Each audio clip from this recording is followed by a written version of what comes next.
Take your things and leave, Patricia screamed, throwing my clothes into black garbage bags. Amanda needs this room now. You've overstayed your welcome. I stood in the doorway of what had been my bedroom for the past year, watching my mother-in-law destroy the life I'd built while my husband served overseas.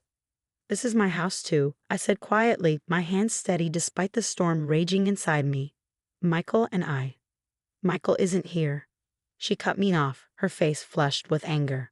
And while he's away, I'm in charge. Amanda needs a proper space now that she's back from college. You're just the wife. She's his sister. Blood comes first. I watched as she continued ransacking my room, throwing my carefully organized belongings into bags like they were trash. My name is Sophie Anderson, and at 26, I was being kicked out of my own home by my mother-in-law while my husband Michael served in the military overseas. Patricia had never approved of me. To her, I was the girl who'd stolen her precious son away, the outsider who didn't deserve to be part of their perfect family. When Michael was deployed 8 months ago, she'd moved in to help. But her true intentions became clear soon enough. Mom, are you sure about this? Amanda's voice drifted in from the hallway. She stood there in her designer clothes, feigning concern while barely hiding her satisfaction. At 22, she'd always been the princess of the family, and having me in what she considered her house had been a thorn in her side. Of course I'm sure, Patricia snapped, tossing my books into another bag. Sophie needs to learn her place. This house has been in our family for generations. She's just temporary, you're permanent. I felt my throat tighten at her words. If only they knew the truth about the house, about the conversation I'd had with Michael's grandfather James before he passed away last year. But I held my tongue, remembering his words. Timing is everything, Sophie. Let them show who they really are first. My phone buzzed. A message from Michael. Hey love, sorry I missed our call. Signal's bad here. Hope everything's good at home. Love you. My heart ached as I thought about telling him what was happening, but I couldn't. He needed to focus on staying safe, not worrying about family drama back home. I'll leave, I said finally, my voice calm. But you should know. Save your threats. Patricia interrupted, zipping up the last bag. Amanda deserves this space more than you ever did. You have an hour to get out, or I'm calling the police. I nodded, picked up my bags, and walked out without another word. As I loaded my car, I could hear them upstairs, already planning how to redecorate Amanda's new room. The satisfaction in their voices made my stomach turn. That evening, I checked into a small hotel on the outskirts of town. Sitting on the bed, surrounded by garbage bags containing my life, I pulled out the envelope I kept hidden in my jacket. Inside was the property deed to the house, signed over to me by Grandpa James 6 months before he died. They never appreciated this place, he told me during our last conversation. Patricia and Amanda treat it like a status symbol. But you, Sophie, you love it for what it is. You remind me of my late wife. That's why I'm leaving it to you. Just wait until the right moment to tell them. Some lessons need to be learned the hard way. I traced my fingers over his signature, remembering how he'd been the only one who'd welcomed me into the family without judgment. He'd seen through Patricia's perfect mother act and Amanda's innocent daughter facade. He'd known exactly what would happen when he was gone. Opening my laptop, I emailed Michael's Aunt Julia, a lawyer who'd helped Grandpa James with the property transfer. It's time, I wrote. They've shown their true colors. Her response came quickly. I've been expecting this. Come to my office tomorrow. We'll handle everything legally and properly. They won't know what hit them. I looked around the hotel room, allowing myself a small smile. Patricia and Amanda thought they'd won, thought they'd finally gotten rid of the unwanted outsider. They had no idea that in 6 months, once all the legal proceedings were complete and Michael was back home, they'd learn exactly who owned their precious family house. For now, though, I would wait. I'd let them redecorate, let them think they'd succeeded in pushing me out. Sometimes the best revenge isn't immediate. It's carefully planned, perfectly timed, and absolutely legal.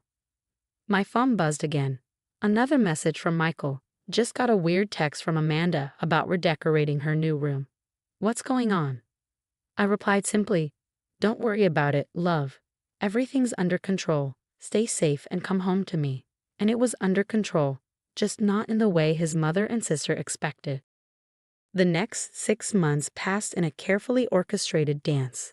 I moved into a cozy apartment across town, started a new job at a local art gallery, and watched from afar as Patricia and Amanda turned my home into their personal showcase.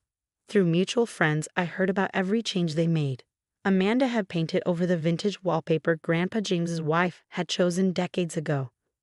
Patricia had replaced the antique light fixtures with modern chandeliers. They even started renovating the old library, turning it into what they called the social media room for Amanda's growing influencer career. Each change felt like a personal attack, but I stayed quiet. Julia, Michael's aunt, assured me everything was proceeding according to plan. The court date is set for next month, she told me during one of our weekly meetings. The property transfer paperwork is ironclad. James knew exactly what he was doing. My phone lit up with a text from Michael. Coming home in 2 weeks, love. Mom's acting weird about where you're staying. What's really going on? I'd been vague about the situation in our communications, never wanting to burden him with the truth while he was serving. But now, with his return approaching, it was time to be honest. I called him using the secure line he'd set up for important conversations. Sophie, his voice, even through the static, made my heart skip. Talk to me. What's happening back home? I told him everything, how his mother had thrown me out, how Amanda had taken over our room, and finally, about Grandpa James's gift. There was a long silence on the other end. Grandpa left you the house. Michael's voice was a mixture of surprise and something else. Pride, maybe. That actually makes perfect sense. He always said you were the only one who truly appreciated it. Are you angry I didn't tell you sooner? I asked, holding my breath. No, he said firmly. You were protecting me, letting me focus on my mission, just like you protected the house by waiting to reveal the truth. My mother and sister, they've shown their true colors, haven't they? They have, I agreed softly. The court date is set for 3 days after you return. Julia's handling everything. Michael's laugh was warm through the phone. Julia's involved. Oh, Mom's going to hate that. She's never been able to manipulate my aunt. We talked for another hour, making plans for his return. For the first time in months, I felt completely at peace with what was coming. A week before Michael's return, I drove past the house. Patricia had hired landscapers to tear out the heritage rose garden Grandpa James's wife had planted. In its place, they were installing a modern water feature, something Amanda had seen on a home renovation show. Patricia spotted me driving by and her face twisted into a smug smile. She probably thought I was torturing myself, watching them transform what had once been my home. If only she knew. The day Michael returned, I picked him up from the airport. He looked tired but happy, his eyes lighting up when he saw me. We embraced for a long moment, making up for months of separation. Ready to go home, I asked, a slight smile playing on my lips. Not to that house, he said firmly. Not until everything's sorted. We'll stay at your apartment.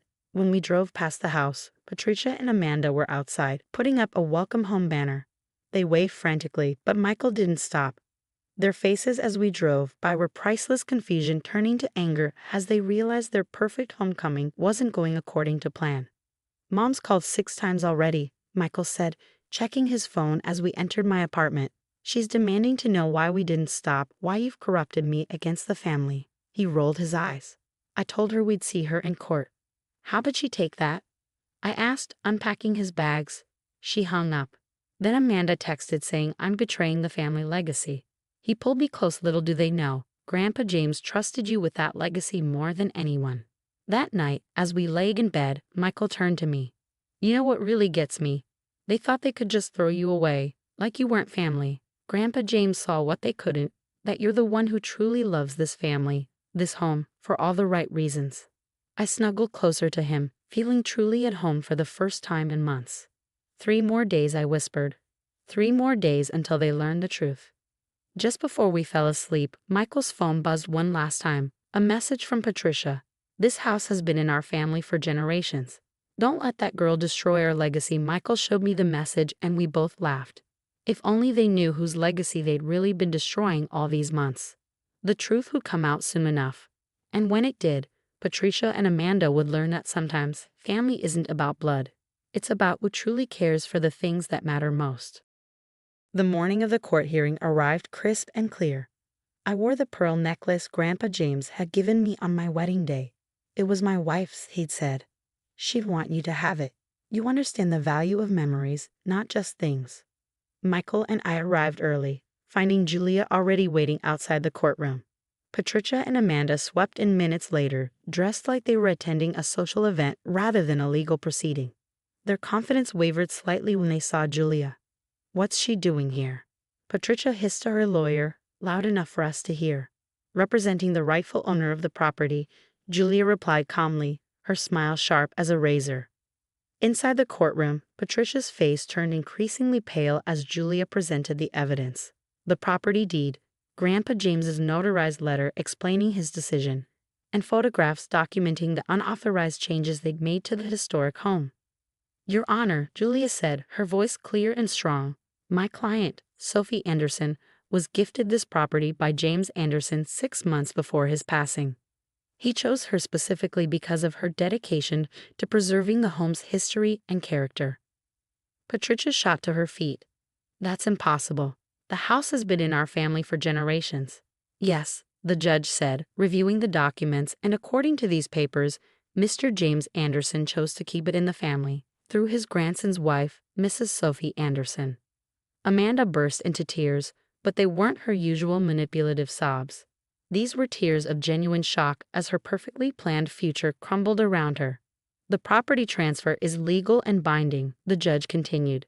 "Furthermore, given the unauthorized modifications to this historic property, Mrs. Anderson would be within her rights to demand immediate vacancy." I stood up, my voice steady. "Your Honor, I don't wish to remove them immediately. I'll give them 30 days to find new arrangements." I turned to Patricia and Amanda. "But the renovations stop now, and the rose garden will be restored." The judge nodded approvingly. "A generous offer, Mrs. Anderson. I suggest you take it," she added, looking at Patricia and Amanda. Outside the courthouse, Patricia finally broke her shocked silence. "You planned this," she accused, pointing a shaking finger at me. "You manipulated James, turned him against us." "No," Michael said firmly, stepping forward. "Grandpa saw exactly who everyone was. He saw how you treated Sophie, how you valued appearance over substance. He made his choice, and it was the right one." Back at the house, our house now, truly and legally, Michael and I stood in the entrance hall. Despite Patricia and Amanda's changes, I could still feel the warmth that had first drawn me to this place. "Where do we start?" Michael asked, looking around at the modern fixtures that had replaced the antique ones. I smiled, pulling out a folder. "Actually, I have all the original blueprints and photos of how everything used to look. Grandpa James gave them to me last year. He said someday we'd need them to restore the house to its true glory."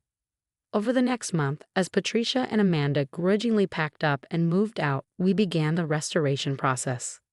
The contractors carefully removed the modern additions, uncovering the beautiful historical details beneath. Each day revealed another piece of the home's soul, temporarily hidden but never truly gone. The rose garden was my first priority. I had cuttings from the original plants, carefully tended in my apartment over the past 6 months.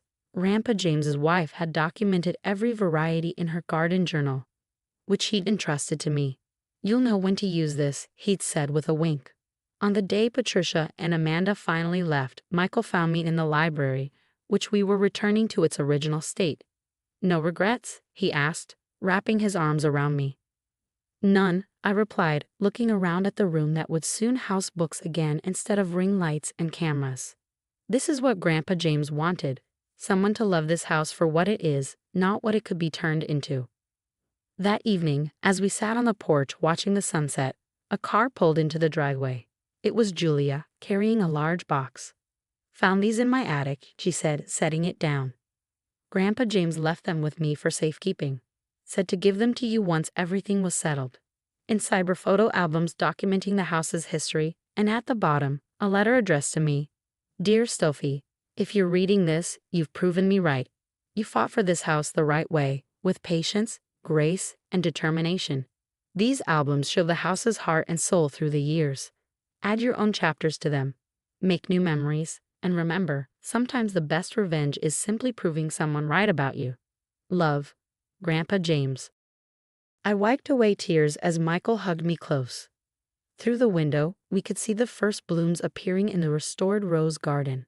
Sometimes I realized coming home isn't just about returning to a place. It's about honoring the trust someone placed in you and proving that their faith wasn't misplaced.